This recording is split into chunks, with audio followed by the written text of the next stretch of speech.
페라리는 또 다른 내부 충격에 직면하게 되었고, 이번에는 2026 파워 유닛이라는 중요한 부서와 관련이 있습니다. 사실 새로운 규정과 페라리 2026 프로젝트에 관련된 2명의 핵심 인물이 떠날 예정입니다. 이제 자세히 살펴보고 페라리에 어떤 영향을 미치는지 알아보겠습니다. 뿐만 아니라 프로스트의 해밀턴에 대한 발언, 레클레르크가 바쿠 경기에서 한 말, 베스타펜이 크리스티안 호너와 로런 맥키엘의 작업에 대해 논란이 많았던 발언도 살펴보겠습니다. 그 후 윌리엄스의 항의와 스테파노 도메니카리의 새로운 팀에 대한 거부도 보겠습니다. 시작하기 전에 지원을 위해 좋아요를 눌러주시고 구독과 알림 설정을 하셔서 포뮬러 1과 페라리에 관한 소식을 놓치지 않도록 하세요. 그렇다면 바로 시작하겠습니다. 아우토라스 떠나이티에 따르면 마라넬로에서는 2명의 핵심 인물을 떠나보낼 준비를 하고 있습니다.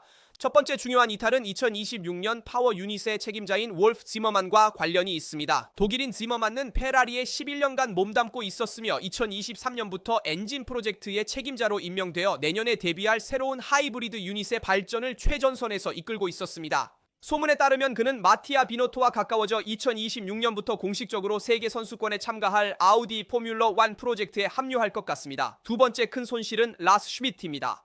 내연기관 개발의 수석 엔지니어입니다. 그도 소문에 따르면 아우디로 향할 것이라고 합니다. 여기서 우리는 엔진의 열심에 대해 이야기하고 있습니다. 새로운 규정에 따라 전체 출력의 절반을 차지할 전기 시스템과 공존해야 하는 부분입니다. 다시 말하자면 페라리의 차세대 모터스포츠의 두 주요 인물이 2026년부터 페라리를 상대로 일할 위험이 있습니다. 이는 페라리의 다른 유능한 엔지니어가 부족해서가 아니라 이들이 페라리 내부 철학을 깊이 이해하고 있는 인물들이기 때문에 심각한 문제입니다.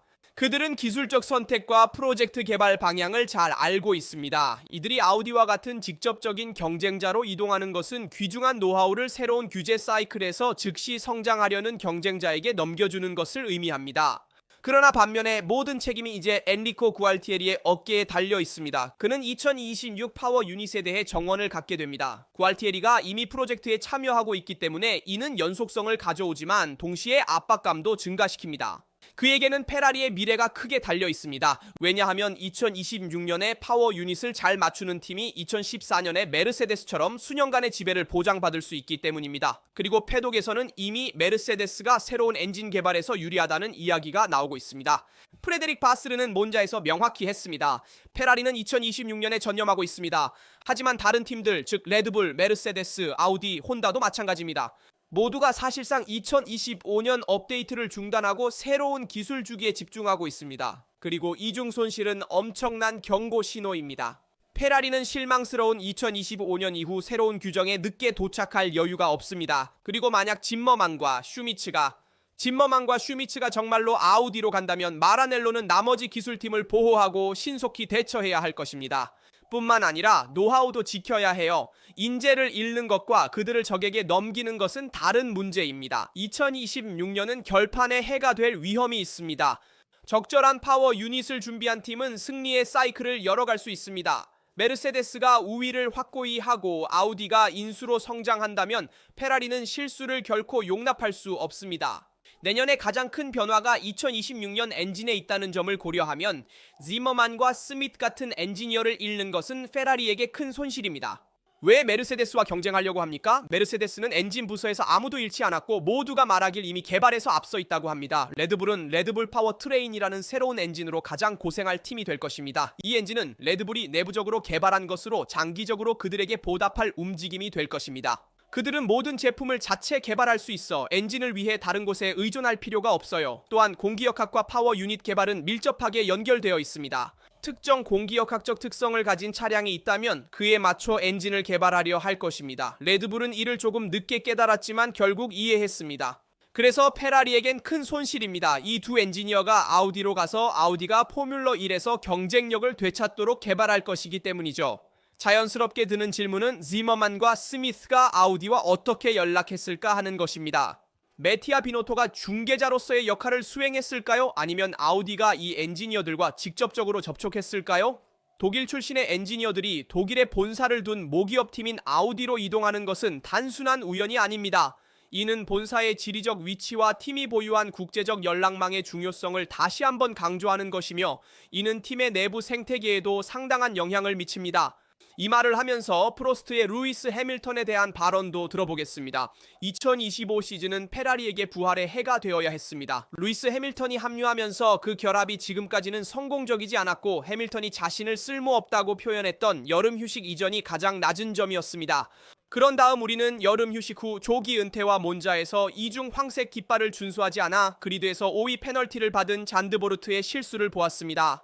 하지만 이탈리아 GP에서 변화가 있었습니다. 해밀턴은 10위로 시작해 6위로 끝내며 SF25에 대한 자신감을 더 드러냈습니다. 팬들의 응원이 큰 힘이 된 듯합니다. 하지만 비판은 계속됐습니다. 40세가 되면서 많은 이들이 그의 재능이 사라졌는지 의문을 제기했습니다. 그러나 알랭 프로스트의 무게 있는 목소리가 이런 의문을 잠재웠습니다. 4회 세계 챔피언이자 1990년과 1991년에 전 페라리 드라이버였던 그는 레키포와의 인터뷰에서 영국인을 옹호하며 페라리와 함께 승리할 때는 다른 어떤 팀보다 낫지만 성공하지 못할 때는 다른 어떤 팀보다 더 나쁘다고 말했습니다. 저는 루이스 해밀턴의 재능이 줄거나 사라졌다고 믿지 않아요. 이 말은 분명히 생각하게 만듭니다. 왜냐하면 프로스트는 마라넬로의 역학을 잘 알기 때문입니다. 그는 말의 무게를 어깨에 짊어지고 운전하는 것이 무엇인지 압니다. 그의 말은 현재 페라리에서 해밀턴이 겪는 상황을 잘 요약합니다.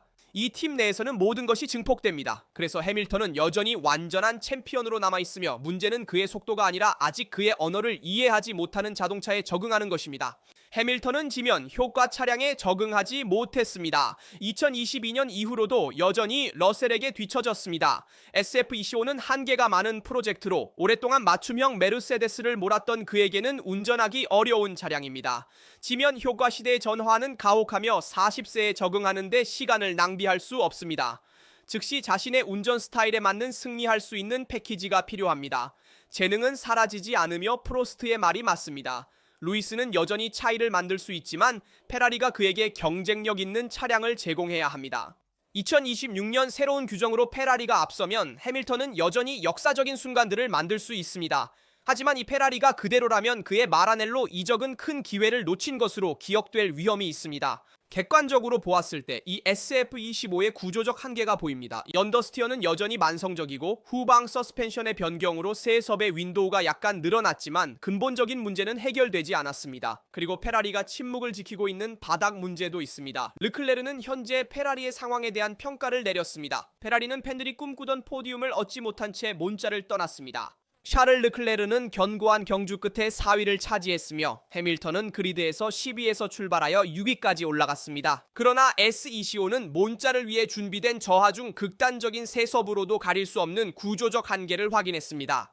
홈 그랑프리를 마치고 마라넬로는 앞으로 나아갑니다. 이제 일정은 바쿠와 싱가포르로 이어지며 이 두 트랙은 역사적으로 페라리에게 유리했습니다. 르클레르는 그곳과 라스베이거스에서도 페라리가 최고팀들과의 격차를 줄일 수 있다고 확신합니다.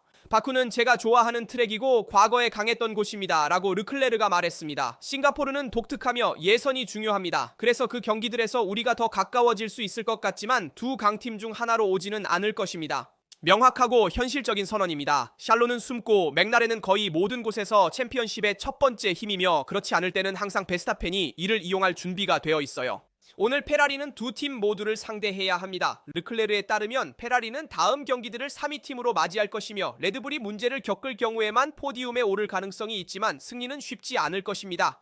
레드불이 어려움을 겪으면 두 번째 힘이 될 수 있지만 첫 번째는 아닐 것입니다. 여전히 복잡합니다. 프레데릭 바스르는 포몬자에서 새로운 소식이 없고 서킷 하중에 따라 다른 날개만 있을 것이라고 했습니다. 차량은 시즌 끝까지 그대로입니다. 바쿠, 싱가포르, 라스베이거스는 만족을 줄 수 있고 모든 조건이 맞으면 포디움이나 우승도 가능하지만 진짜 중요한 것은 2026년입니다. 페라리는 드디어 수준에 맞는 차로 준비되어야 합니다. 팬들은 2025년의 쓴맛은 견딜 수 있지만 또 다른 규정 사이클이 늦게 시작되는 것은 용납할 수 없습니다. 이것이 현재 페라리에 대한 카토 레클레르스의 명확한 표현입니다. 바쿠, 싱가포르, 라스베이거스에서 강력한 성능을 낼 수 있는 페라리. 이 세 트랙은 다르지만 특히 바쿠와 라스베이거스에서는 최고 속도가 중요하고 싱가포르에서는 예선 성능과 커브 활용이 중요합니다. 이 부분에서 레드불이 더 어려움을 겪고 있습니다. 앞에 나서게 되면 타이어 관리는 더욱 쉬워지겠지만 트랙의 불규칙한 부분을 잘 소화하기 위해서는 먼저 세섭을 철저히 준비하고 적절한 지상고를 확보하는 것이 중요합니다. 저는 다양한 요철을 생각합니다. 바쿠와 같은 도시는 요철이 많은 도시 서킷이기 때문에 맞춤형 셋업을 개발하는 것이 중요할 것입니다. 베르스타펜이 로랑 메키에와 크리스티안 호른에 대해 뭐라고 했는지 들어봅시다. 맥스 베르스타펜은 경력 66번째 승리를 거뒀습니다. 드디어 더 경쟁력 있는 레드불을 가진 몬자에서의 팬이었어요.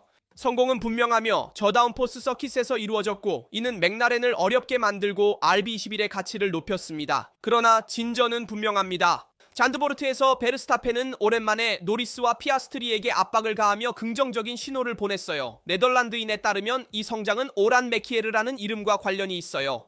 그의 발언 속에는 20여 년간의 동거 끝에 레드불이 방향을 전환하도록 만든 전팀 대표 크리스티안 호너에 대한 비판적인 시각도 엿볼 수 있습니다. 사실 방금 말씀드린 것처럼 우리는 여러 경기에서 극단적인 설정을 시도했어요. 이는 우리가 상황을 통제하지 못하고 무엇을 해야 할지 잘 모른다는 것을 보여주었죠. 로라는 그의 공학적 배경 덕분에 엔지니어들에게 적절하고 합리적인 질문을 던져 매우 효과적입니다. 세계 챔피언은 몇 가지 시도가 우리가 나아가야 할 방향에 대한 아이디어를 제공했으며 우리는 그것을 바탕으로 계속 작업해왔다고 덧붙였습니다. 이미 잠보르에서 잘 작동하는 것처럼 보이는 진전을 이루었고 여기 몬자에서는 또 다른 진전을 이루어 더욱 좋은 느낌을 받았습니다. 이는 호너를 직접적으로 공격하기 때문이 아니라 레드불 2025의 진정한 문제는 기술적인 것뿐만 아니라 관리적인 것임을 보여주기 때문에 중요한 발언입니다. 메키는 레드불의 중심에 엔지니어링과 상식을 다시 가져오는 방법을 재구축 중입니다. 몬자 경기로 레드불이 다시 이겨야 할 차가 되었다는 뜻은 아닙니다. 맥라렌은 여전히 앞서 있고 웨스트 햄퍼도 이를 압니다. 그래서 호너 대신 로랑 메키를 선택한 과감한 결정이 레드불을 올바른 길로 인도한 듯합니다. 2026년 엔진 변경이 예정되어 있어 큰 영향을 미칠 수 있으며 아마도 불리할 수 있습니다. 하지만 몇 달간의 비판 후 맥스가 프로젝트에 대한 신뢰를 회복한 것은 사실입니다. 이것은 강력한 신호입니다. 막스 버스타펜이 레드불에 남고 싶다는 뜻이니까요. 윌리엄스의 경우도 이야기해보죠. 네덜란드 GP에서 리엄 로손과의 사건에 대해 칼로스 사인츠가 항소할 예정입니다. 자세히 살펴보도록 하겠습니다. 9월 12일 금요일 오후 3시 30분에 심판들이 화상 회의를 통해 스페인 선수에게 부과된 10초 페널티에 대한 윌리엄스 팀의 항소를 평가할 예정입니다. 사실 잔보르트의 1번 코너에서 사인츠와 로손이 접촉했습니다. 스튜어드들은 스페인 선수가 주행 라인에 대한 권리가 없으며 완전히 속도를 줄여야 한다고 판단하여 그에게 책임을 부여했습니다. 이로 인해 논란이 된 페널티가 발생했는데 이는 FIA 지침을 특히 엄격하게 적용한 것으로 해석됩니다. 현재 규칙에 따르면 내부에 있는 드라이버가 앞서서 코너에 도달하면 그는 주행 라인에 대한 권리를 가지며 공간을 비워줄 의무가 없습니다. 그러나 잔드보르트의 경우 심판들은 사인츠가 충분히 앞서지 않았다고 판단하여 접촉이 그의 잘못으로 간주되었습니다. 리암 로슨의 오버스티어와는 상관없이 말입니다. 윌리엄스는 바로 이 점에 대해 이의를 제기하고 있습니다. 팀에 따르면 해석이 너무 자주 변하기 때문에 파일럿들이 경합에서 얼마나 강하게 밀어붙일 수 있는지 더 이상 알지 못한다고 합니다. 9월 12일에 어떤 일이 있을까요? FIA 청문회는 두 단계로 나뉩니다. 첫 번째 단계에서 윌리엄스가 결정 당시 없었던 중요한 새 증거를 제시했는지 확인합니다. 이는 국제 스포츠 규정 제14.3조에 명시된 요구사항입니다. 첫 번째 단계에서 긍정적인 결과가 나올 경우에만 두 번째 단계에서 사건의 본질을 재검토하고 제재의 재평가를 진행하게 될 것입니다. 관계자들은 회의적입니다. 이미 제공된 영상이 완벽했기 때문에 정말 새로운 요소가 나타나기 어렵습니다. 설령 페널티가 줄어들거나 취소되더라도 결과는 그랑프리 순위를 바꾸지 않겠지만 상징적이고 규제적인 가치는 중요할 것입니다. 제 생각에는 이 사건은 10초 페널티를 넘어섭니다. 진짜 주제는 FIA의 휠 투 휠 대결에서의 일관성입니다. 최근 몇 년 동안 우리는 비슷한 상황에서 상반된 결정을 받습니다. 가끔 내부 드라이버가 보호받거나 아닐 때도 있습니다. 윌리엄스는 결과를 바꾸기보다는 FIA가 명확한 기준을 세우도록 압박하는 게 중요하다고 봅니다. 드라이버들은 페널티 없이 어느 정도까지 밀어붙일 수 있는지를 알아야 해요. 개인적으로는 사인스가 너무 무리했다고 생각하지만 최근 처벌받지 않은 다른 사건들에 비해 제재가 과하다고 봐요. 이것이 진짜 문제입니다. 일관성의 부족입니다. FIA가 개입하지 않으면 모든 경기가 규정의 룰렛이 될 위험이 있습니다. 그리고 이것은 트랙에서의 접촉만큼이나 경기를 망칩니다. 이 논의는 미래에 우리가 보게 될 접촉을 결정하는 데 있어서 매우 중요할 것입니다. 만약 사인스의 10초 페널티가 철회된다면 그의 조작이 잘못되지 않았고 그에게서 책임을 면제하는 새로운 증거가 나타났다는 것을 의미합니다. 그 경우에도 오존에게 제재를 가할 필요는 없었습니다. 그는 오버스티어가 있었고 사인즈와 접촉했지만 사인즈에게까지 페널티를 주는 것은 과도한 것 같습니다. 하지만 우리는 9월 12일에 연맹의 결정을 기다릴 것입니다. 스테파노 도메니칼리에 대해 이야기하며 끝내겠습니다. 그는 새 팀 승인에 부정적이었습니다. 포뮬러 1은 2026년 캐딜락 합류로 예정된 11개 팀을 넘지 않을 것입니다. 리버티 미디어 회장 겸 CEO 스테파노 도메니칼리가 명확히 강조했으며 서커스가 물류 및 상업적 한계에 도달했다고 언급했습니다. 도메니칼리는 과감하게 나서서 중요한 제안들만 신중히 평가할 것이며 이미 공간이 부족한 지점에 도달했다고 강조했습니다. 물류 측면에서 우리는 한계에 도달했으며 많은 요청을 받고 있고 팀들도 마찬가지입니다. 바로 이 때문에 우리는 신중해야 하며 우리가 구축한 것을 보호해야 합니다. 그는 또한 안드레티와는 필요한 실질적인 부분을 보지 못했지만 제너럴 모터스와는 상당한 투자와 10년 계획을 인정했다고 덧붙였습니다. 그래서 우리는 긍정적인 의견을 표명했습니다. 그리고 진짜 문제는 수익의 분배에 있습니다. 12개의 팀이 있다면 케이크의 크기는 그대로이지만 조각은 더 많아질 것입니다. 그래서 포뮬러 1과 현재의 제조사들은 팀의 수를 더 이상 늘리고 싶어 하지 않습니다. 그러나 도메니칼리는 여지를 남겨두고 있습니다. 만약 거부할 수 없는 제안이 온다면 문이 다시 열릴 수도 있습니다. 도메니칼리의 입장은 제 생각에 실용적입니다. 접근을 제한하는 것은 현재 팀의 가치를 보호하고 재정적 안정을 보장하기 위한 것입니다. 하지만 포뮬러 1에 접근하려는 모든 단체를 막아서는 안 돼요. 그렇지 않으면 챔피언십이 풍부해지지 못할 위험이 있어요.